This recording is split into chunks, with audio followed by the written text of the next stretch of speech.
Om Swastiastu, selamat datang teman-teman di mata pelajaran pemrograman dasar dengan topik struktur kontrol perulangan. Nah, di video pembelajaran sebelumnya kita sudah membahas tentang struktur kontrol perulangan dengan kondisi di awal dan kondisi di akhir. Dan kita juga sudah membahas struktur kontrol perulangan dengan kondisi diinputkan oleh pengguna. Nah, pada video pembelajaran ini kita akan membahas struktur kontrol perulangan dengan pernyataan break dan continue.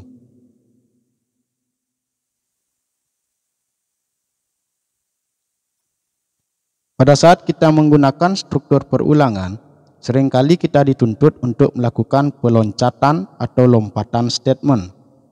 Ya, kata peloncatan di sini artinya kita memaksa agar eksekusi statement berjalan sesuai urutan yang kita inginkan, yaitu dengan cara meloncat dari statement yang satu ke statement yang lain.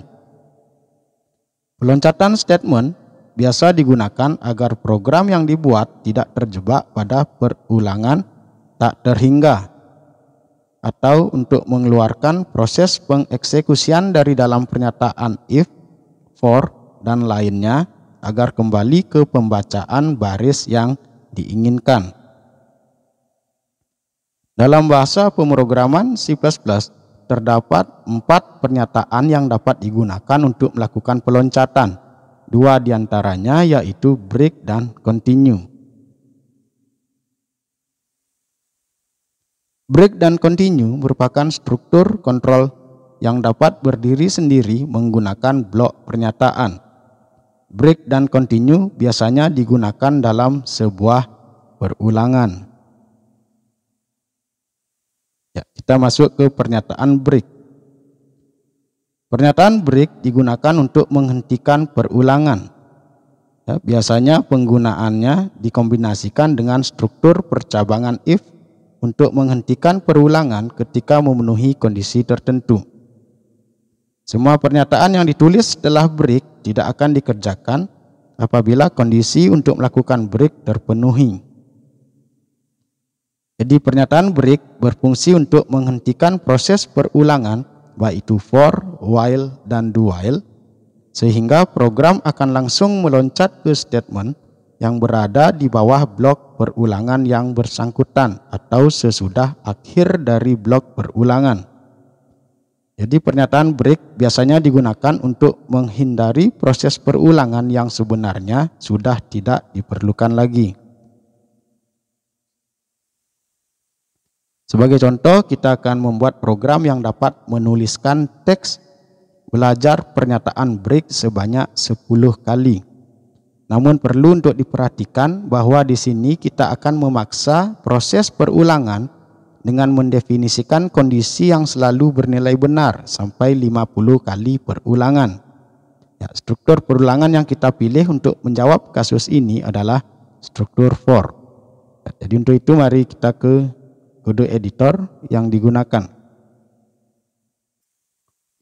Ya, ini merupakan implementasi pernyataan break pada struktur perulangan for.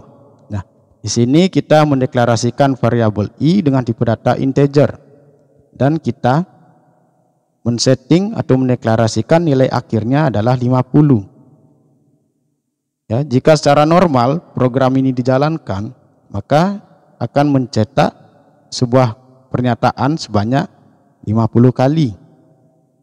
Untuk itu karena kita akan mencetak sebanyak 10 kali, kita bisa mengkondisikan agar ketika variabel i atau nilai awalnya bernilai 10, maka dia akan melakukan break atau berhenti. Setelah berhenti, maka pernyataan yang berada di luar perulangan akan dieksekusi. Dari itu mari kita coba. Ya, di sini kita bisa lihat hasilnya. Programnya akan mencetak sebuah teks yaitu belajar perulangan break sebanyak 10 kali. Ya, padahal di sini kita men-settingnya 50. Ya, karena kita menggunakan break ketika nilai variabel i-nya 10, maka dia akan berhenti ketika pernyataannya sudah dicetak sebanyak 10 kali. Ya, jadi itu implementasi pernyataan break di dalam struktur perulangan. Ya, sekarang kita masuk ke pernyataan continue. Berbeda dengan pernyataan break yang berguna untuk menghentikan perulangan, pernyataan continue ini justru berfungsi untuk melanjutkan proses perulangan. Dengan kata lain, pernyataan continue akan menyebabkan program meloncat ke statement awal yang terdapat dalam blok perulangan tanpa menjalankan sisa perintah di bawah pernyataan continue pada blok perulangan tersebut. Atau pernyataan continue digunakan untuk mengembalikan proses yang sedang dilaksanakan ke awal perulangan lagi tanpa menjalankan sisa perintah pada perulangan tersebut.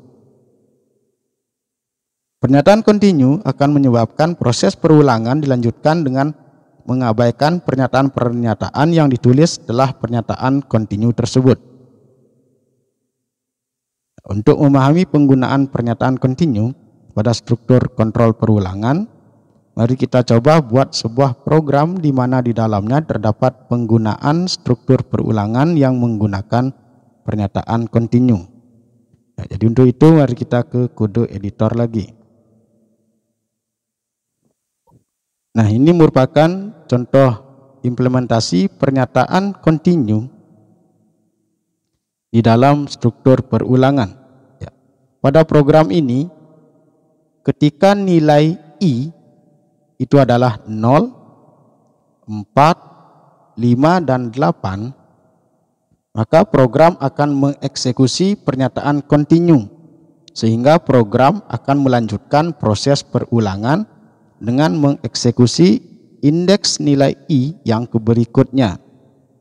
Ya, pada saat seperti ini program akan mengabaikan statement-statement yang ada di bawah setelah continue, sehingga program tidak akan mencetak angka 0, tidak akan mencetak angka 4, 5, dan 8. Karena pada saat I bernilai 0, 4, 5, dan 8, program akan mengeksekusi pernyataan continue, sehingga statement-statement di bawah continue atau statement cout akan diabaikan. Untuk itu mari kita coba jalankan programnya. Ya, ketika programnya dijalankan, dapat dilihat bahwa angka 0, angka 4, angka 5, dan angka 8 tidak akan ikut dicetak, sehingga yang akan terlihat di terminal atau command prompt yaitu angka 1, 2, 3, 6, 7, dan 9. Ya. Jadi itulah implementasi pernyataan continue di dalam struktur kontrol perulangan for. Untuk memantapkan lagi pemahaman tentang pernyataan continue dan break di dalam struktur perulangan, silakan kerjakan latihan berikut ini. Buatlah kode program sederhana yang menggunakan pernyataan continue. Boleh menggunakan struktur kontrol perulangan for, while, ataupun do while. Ya. Itu video pembelajaran ini saya akhiri sampai di sini. Terima kasih sudah menonton.